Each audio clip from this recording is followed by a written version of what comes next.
Yesterday మనం discuss చేసుకున్నాం. Yesterday ఏమేమి డిస్కస్ చేసుకున్నాం? What is the sound, production of sound, propagation of sound, determining the speed of sound in air, mediums, ఇవన్నీ మనం discuss చేసుకోవడం జరిగింది. ఈరోజు సౌండ్లో వచ్చే కొన్ని కామన్ టర్మ్స్ నేర్చుకుందాం. సౌండ్లో వచ్చే కొన్ని terms, some common terms used in sound. ఓకేనా? So first one wavelength, second one amplitude, third one frequency. So wavelength అంటే ఏంటంటే distance between two similar points in a sound wave. Distance between two similar points in a sound wave. Sound wave లో two similar points ఉంటాయి అన్నమాట waves కి. వాటిని మనం ఏం చెప్తామంటే కాన్సెక్యూటివ్ పాయింట్స్ కూడా అంటాం. Consecutive points. సో ఆ పాయింట్స్ కి మధ్య ఉన్న డిస్టెన్స్ నే మనం ఏం చెప్పాలి అంటే వేవ్ లెంత్ అనాలి. ఏమనాలి? So it tells how long one wave is. ఇది మనకి ఏం చెప్తుందంటే వేవ్ అనేది ఎంత లాంగ్ ఉంది, ఎంత డిస్టెన్స్ ఉంది, ఒకదానికి మధ్య ఇంకో దానికి మధ్య ఎంత డిస్టెన్స్ ఉంది, వేవ్ కి మధ్య డిస్టెన్స్ ఎంత ఉంది అని చెప్పి మనకు తెలుస్తుంది అన్నమాట. దేనివల్ల? వేవ్ లెంత్ వల్ల. ఓకేనా? సో అందుకని డెఫినేషన్ లో ఏముందంటే distance between two consecutive points, distance between two consecutive points or similar points is called wavelength. wavelength kuna symbol ni manamu lambda anali. ఏమనాలి? lambda. Second one amplitude. It is the height of the sound wave.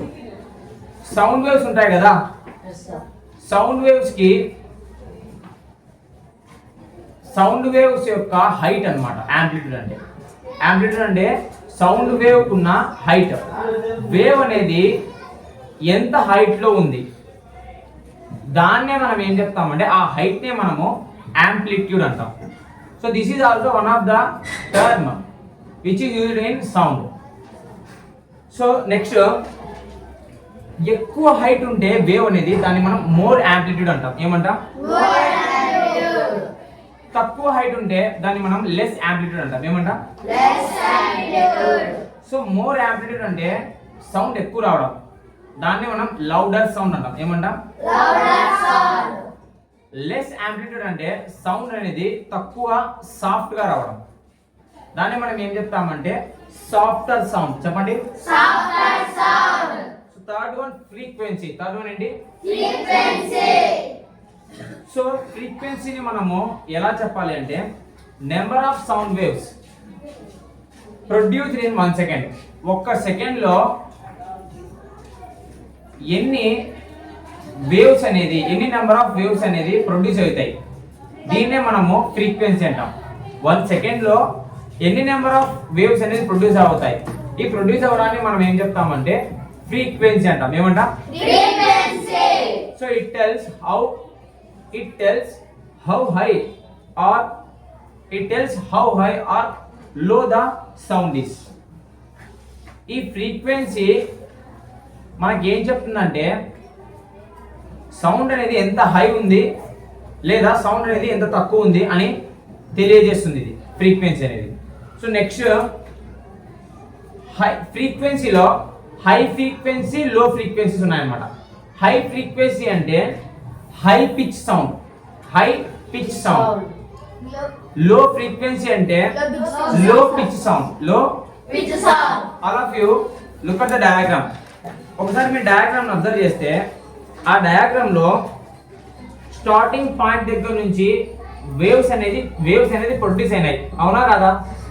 So ఇక్కడ waves కి highest points ఉన్నాయి కదా, రెండు points ఉన్నాయి కదా, 2 similar points ఉన్నాయి కదా, వాటినే మనం ఏం చెప్తామంటే కాన్సెక్యూటివ్ పాయింట్స్ అంటాం. ఏమంటాం?